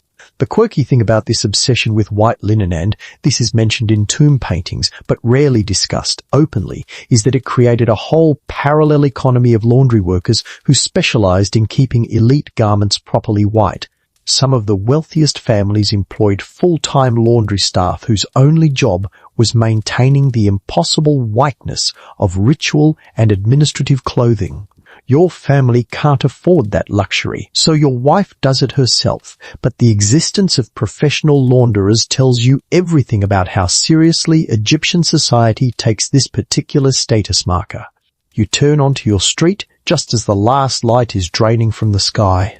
The familiar mud brick walls of the scribal quarter are silhouetted against the deepening blue, and you can see lamplight glowing through windows and doorways. Smoke rises from cooking fires, carrying the smell of baking bread and stewed lentils, and something that might be fish, but hopefully isn't because you're too tired to deal with fish bones tonight. Your own door is ahead, the wooden surface painted with a protective symbol you commissioned 5 years ago from a priest who promised it would ward off evil spirits and illness. Whether it works is debatable. Your youngest son still caught a terrible fever last winter, but it makes you feel slightly better about the general precariousness of existence in the Bronze Age. Before you can reach for the door, it swings open. Your wife, Neferet, is standing there with the expression of someone who's been waiting for you while simultaneously managing household chaos. She's wearing her evening dress, a simple sheath of linen, not as fine as your professional kilt, but still respectable, and her hair is pinned up with the wooden comb you gave her on your anniversary last year. You're late, she says, but there's no real accusation in her voice. Just observation. She's been married to a scribe long enough to know that late is your default state. Temple business, you say, which is both true and vague enough to avoid a detailed explanation of your day's various disasters. You look exhausted, She steps aside to let you enter, and as you cross the threshold, the accumulated stress of the day begins to dissolve slightly. Home. Small, crowded, not particularly impressive by elite standards, but yours. Your 3 children are in the main room, supposedly preparing for bed, but actually engaged in some kind of elaborate game involving pottery shards and what appears to be your oldest daughter's doll. They look up as you enter, and your youngest son, maybe 6 years old, immediately launches himself at your legs. "Father, did you see the Pharaoh today?" "No," you say, ruffling his hair. "The Pharaoh doesn't visit the temple treasury. He has more important places to be, more important than where you work." The child sounds genuinely scandalized by this concept. "Much more important," you assure him, lowering yourself carefully onto the floor cushions. Your back makes a sound like grinding stones as you sit. Neferet notices and winces sympathetically. "Bad day?" she asks, moving to the cooking area where dinner has been keeping warm. "Long day," you correct. Not necessarily bad, just comprehensive. Your oldest daughter, 13, and increasingly interested in the adult world, pipes up from her corner. "Did you finish copying that Book of the Dead?" "Started it." 2 columns done. "How many columns total?" 23. She does the mental math, and her expression suggests she's calculated exactly how many more days you'll be coming home exhausted and ink-stained. "That's going to take a while. Probably a week if I can work on it consistently," you admit. "Which I won't be able to because the treasury still needs daily recording and offerings don't count themselves." Neferet brings you a bowl of lentil stew thick with onions and herbs, accompanied by bread that's only slightly stale. The smell alone makes your mouth water. You accept the bowl with genuine gratitude and immediately burn your tongue on the first spoonful because patience is apparently not a virtue you possess after 12 hours without proper food. Your middle child, a daughter of about 10, is watching you with the intensity of someone preparing to make an important request. You recognize this expression. It precedes expensive questions. "Father," she begins carefully, "the weaver's daughter has a new necklace." Blue beads from the Delta. "That's nice," you say, knowing exactly where this is leading. "Could I possibly also have blue beads?" "How much do blue beads cost?" you ask, though you already know the answer is more than we can comfortably afford right now. The weaver said maybe 2 copper deben. That's a significant chunk of your monthly wages. Not impossible, but definitely something that would require sacrificing other purchases. New sandals for yourself, for instance, or the ceramic lamp that would make evening work easier, or the savings you're slowly accumulating toward. Actually, you're not sure what you're saving for. The future, whatever that means. Historians still argue whether ancient Egyptian families operated on collective economic models or whether individual members controlled their own earnings. Your own household seems to function somewhere in between. You earn the wages, but Neferet manages the actual distribution of resources, and the children make requests that get negotiated through a complex process of weighing priorities and available funds. "We'll see about the beads," you tell your daughter, which is the universal parental response that means probably not. But I'm too tired to argue right now. She accepts this with the resignation of a child who's heard "we'll see" enough times to know what it actually means. Your children return to their game, and you focus on the stew, which is honestly one of the better meals Neferet has produced this month. The lentils are cooked properly soft, but not mushined, and the onions add a sweetness that balances the earthy grain flavor. "Did anything interesting happen today?" Neferet asks, settling beside you with her own bowl. You consider the question. What counts as interesting? The confrontation with Master Amenemhat? Teaching noble children who can barely write? The farmer who nearly lost his livelihood over a transcription error? The bribery attempt from Rahotep? The endless stream of offerings that needed counting and recording? A farmer came in disputing his tax record. You say finally. "He was right. We were wrong. We fixed it. That was good of you," Neferet says. "That was accurate," you reply, echoing what you told Overseer Petams. "The numbers were wrong, so we corrected them. Still, Not every scribe would have bothered. She's probably right. You've seen colleagues dismiss complaints from farmers and workers, assuming the official record must be correct because questioning it would require effort and might reveal embarrassing errors. The path of least resistance is to defend the archive and let individual people suffer the consequences of bureaucratic mistakes. But that farmer's face when you confirmed his receipt was accurate.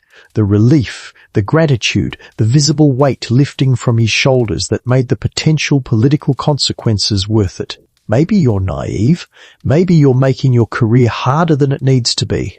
Maybe flexible scribes who adjust numbers on request actually advance faster than rigid ones who insist on accuracy. But you also need to sleep at night, and you'd rather do that with your integrity intact. The children are finally sent to their sleeping corner after the usual protests and negotiations about bedtime. Your oldest daughter wants to stay up reading by lamplight. You explain that lamp oil costs money and she can read tomorrow when it's daylight. She argues that you work by lamplight all the time. You explain that's different because it's your job. She counters that reading should be her job because she's studying to be educated. It's a surprisingly sophisticated argument for a 13-year-old, and you're simultaneously proud of her logic and exhausted by the debate. Eventually everyone settles, and the house quiets except for the normal evening sound, children shifting on their sleeping mats, the cooking fire crackling down to embers, a neighbour's dog barking at something in the distance. You and Neferet move to your own sleeping area, separated from the main room by a linen curtain that provides the illusion of privacy. Your sleeping mat is exactly where you left it this morning, topped with the wooden headrest that's supposed to be comfortable but never quite manages it. Historians note that ancient Egyptians used headrests to keep their elaborate hairstyles intact while sleeping, but since you keep your hair cropped short, you mostly just tolerate the neck discomfort because that's what everyone uses. You lower yourself onto the mat with a groan that's probably more dramatic than necessary, but accurately reflects how your body feels. Every muscle is sore. Your back is radiating pain. Your hand is still slightly cramped. Your eyes are burning from strain. Tomorrow will be the same, Neferet observes quietly, settling beside you. Tomorrow will be the same, you agree? This is your life. Wake before dawn, purify in cold water, walk to the temple, count offerings, teach students, copy texts, mediate disputes, resist bribes, record rituals, and stumble home exhausted to do it all again the next day. Year after year, decade after decade, until you're too old to hold a reed pen, or until some illness takes you, or until you simply wear out from the accumulated strain of maintaining Egypt's bureaucratic machinery. Butand this matter. You're literate. You're exempt from corvée labor. Your children have opportunities. Your family has status. You'll never be wealthy, never be powerful, never be remembered beyond your own lifetime. But you're also not a farmer breaking his back in the fields, or a construction worker risking death daily, or a soldier marching off to fight Hittites in distant lands. You're a scribe. And despite everything, the exhaustion, the political maneuvering, the hand cramps, the endless tedium of counting bread and beer, there's a kind of satisfaction in knowing that civilization runs because people like you show up every day and do the work. The lamplight flickers and softens, casting gentle shadows that dance across the mud brick walls like memories of the day slowly fading into something dreamlike. Your breathing slows, matching the quiet rhythm of Neferet's beside you, and the accumulated weight of 12 hours begins to lift, dissolving into the comfortable darkness of your small, safe home. Tomorrow the temple bells will ring again, calling you back to your station. There will be more offerings to count, more records to maintain, more disputes to mediate with careful diplomacy. The reed pens will stain your fingers black once more, the papyrus will demand your focus, and the hierarchy of priests and archivists and overseers will continue their eternal dance of authority and responsibility. But that's tomorrow's concern, and tomorrow feels blissfully distant right now, separated from this moment by the mercy of sleep and the soft comfort of knowing you did what you could today. The children's breathing has settled into the steady rhythm of sleep, and somewhere outside, Thebes itself seems to be quieting, settling into its own rest. The Nile flows past in the darkness, eternal and patient, carrying its silt and secrets northward toward the delta and the great green sea beyond. Above the city, the stars turn in their prescribed paths, the same stars your astronomical texts describe, the same patterns that priests use to mark festivals and seasons, the same lights that have guided Egypt through countless generations before yours and will continue long after. Your eyes grow heavy. The wooden headrest doesn't seem quite so uncomfortable anymore. The ache in your back fades to a distant whisper. Your ink-stained fingers relax, finally releasing the phantom grip on reed pens that aren't there. You served well today. The records are accurate. The farmer got justice. The Book of the Dead will guide its soul safely. Egypt's great machinery of civilization turned another day because you were there, pen in hand, maintaining the careful order that separates the world from chaos. Rest now. Let the darkness embrace